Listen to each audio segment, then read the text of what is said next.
वैसे तो बिहार विधानसभा चुनाव 2025 में अभी करीब 6-7 महीने का समय है, लेकिन उससे पहले ही राज्य में राजनीतिक गतिविधियां तेज हो रही है। खासकर गतिविधियां तेज कर कांग्रेस इस बार ज्यादा मुखर रूप से उतरी हुई नजर आ रही है। आश्चर्यजनक के रूप में कांग्रेस ने युवा नेता कन्हैया कुमार को दिल्ली में आजमाने के बाद बिहार भेजा है। कन्हैया दिल्ली में कांग्रेस की ओर से आजमाए जाने के पहले बिहार में वाम दल के साथ अपनी किस्मत आजमा कर निकले थे। इस बार लौटे हैं तो कांग्रेस के नंबर 1 नेता राहुल गांधी उन्हें रीलॉन्च करके बेगूसराय भी पहुंच गए हैं। सोमवार यानी आज राहुल गांधी के साथ कन्हैया कुमार पद यात्रा किए। युवाओं का मुद्दा है, माहौल भी बना हुआ है। ऐसे में ये भी जानना चाहिए कि कन्हैया कुमार का सियासी सफर कहां से शुरू होकर कहां तक पहुंचा और आगे की क्या तैयारी है। याद दिलाने की जरूरत नहीं है कि जवाहरलाल नेहरू विश्वविद्यालय दिल्ली में विवादित बोल के कारण कन्हैया कुमार पहली बार चर्चा में आए थे। कन्हैया का जो बयान चर्चा में था, उसे लेकर पूरे देश में कहीं न कहीं गुस्से का माहौल था।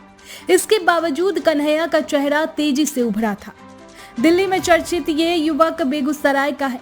ये जानकर उस समय बिहार में भी रोष का माहौल बना था। फिर भी उसी माहौल में उनके साथ एक लंबी चौड़ी नेताओं की टोली जुटी और उसने खुलकर साथ दिया। बेगूसराय में गिरिराज सिंह से टक्कर पर क्या हुआ, ये भी आपको बताते हैं। कन्हैया कुमार जब दिल्ली में चर्चा में आए तो भाजपा विरोधी नेताओं का एक बड़ा नेटवर्क उनके साथ जुड़ता गया।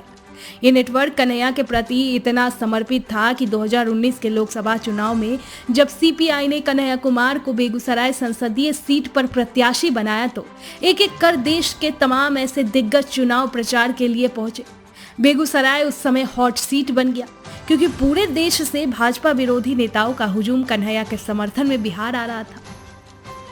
बेगूसराय लोकसभा सीट पर करारी हार के बाद कन्हैया कुमार को लेकर वाम दलों के अंदर भी सहजता नहीं दिखी और वो खुद भी असहज स्थिति में नजर आए। इधर उधर नजर दौड़ाने के बाद कन्हैया ने वापस अपनी राजनीति के जड़ यानी दिल्ली की ओर रुख किया। कांग्रेस ने उन्हें हाथों हाथ लिया। बिहार के युवा चेहरे को कांग्रेस ने दिल्ली में वक्त के साथ बड़ा मौका भी दिया। 2024 के लोकसभा चुनाव में कांग्रेस ने उत्तर पूर्वी दिल्ली से भाजपा के मनोज तिवारी के सामने कन्हैया कुमार को उतारा। कन्हैया ने यहां मनोज तिवारी को ठीक ठाक टक्कर दी।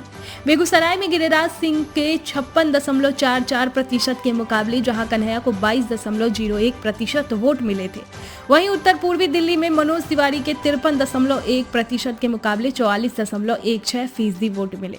मनोज तिवारी को 8,24,451 मत मिले तो कन्हैया कुमार को 6,85,673 वोट मिले थे। कन्हैया को बेगूसराय से ज्यादा दिल्ली में महत्व मिला, ये तो तय हो गया।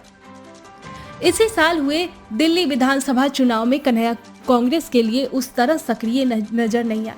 तब ये बात भी उठी कि वो कांग्रेस में खुद को असहज माने रहे हैं, लेकिन ऐसे बातें हवा में उड़ गई जब बिहार कांग्रेस के नए प्रभारी कृष्णा लवरू के साथ साथ कांग्रेस ने बिहार में एक और युवा नेता कन्हैया कुमार को मोर्चे पर ला दिया।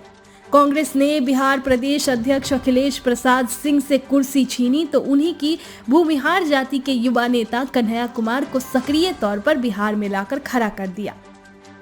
कांग्रेस के प्रदेश अध्यक्ष दलित विधायक राजेश राम को बनाया गया तो कन्हैया कुमार को रीलॉन्च करके खुद राहुल गांधी आ गए।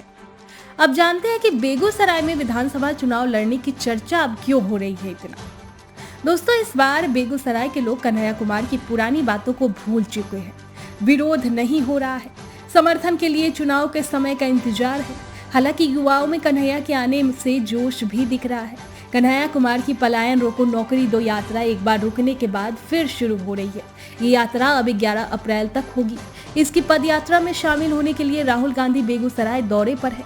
कन्हैया कुमार के बिहार चुनाव में उतरने की संभावना कितनी है, इस सवाल का जवाब अभी किसी स्तर से नहीं मिल रहा है। लेकिन दूसरी तरफ बेगूसराय में तेघड़ा या बछवाड़ा विधानसभा सीट पर कन्हैया के उतरने की चर्चा भी गर्म है। तेघरा सीट अभी सीपीआई के पास है। सीपीआई विधायक रामरतन सिंह के लोग कन्हैया के आने से इनकार कर रहे हैं। बछवाड़ा सीट से भाजपा के सुरेंद्र मेहता विधायक है, उन्होंने सीपीआई प्रत्याशी को हराया था।